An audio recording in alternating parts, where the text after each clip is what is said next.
సీతారాముల వారి కళ్యాణాన్ని అయితే దగ్గరుండి జరిపిస్తారు. ఇక పంతులు గారు ఇలా అంటూ ఉంటారు, బాబు ఎంతో అదృష్టం ఉంటేనే కానీ ఇలాంటి కళ్యాణాన్ని జరిపించలేరు.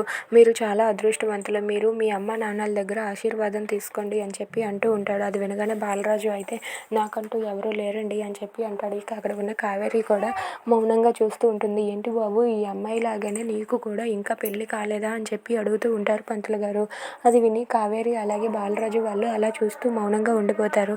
ఇక అక్కడ ఉన్న బాలరాజు కావేరి వాళ్ళైతే నైవేద్యం తీసుకొని ఇక గుడి దగ్గర అలా నిలబడి ఉంటారు. ఇక అదంతా చూసి చిన్ని అయితే ఎలాగైనా సరే మా అమ్మ నాన్నని ఒకటి చేయదేవుడా అని చెప్పి ఆ భగవంతుడు మొక్కుకొని వస్తుంది.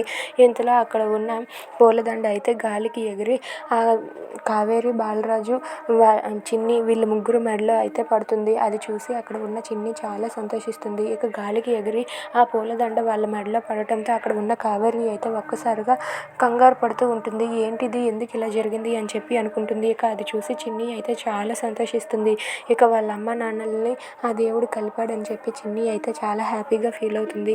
అలా వాళ్ళ ముగ్గురికి కూడా కలిపి ఒక పూలదండ మెడలో పడటంతో అది చూసి చిన్ని అయితే చాలా హ్యాపీగా ఫీల్ అవుతూ ఉంటుంది.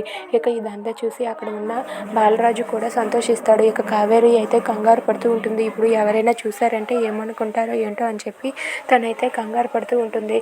ఇక దాంతో ఆ చిన్ని అయితే చాలా సంతోషిస్తుంది. If you like this video, please like, share and subscribe friends. Thanks for watching.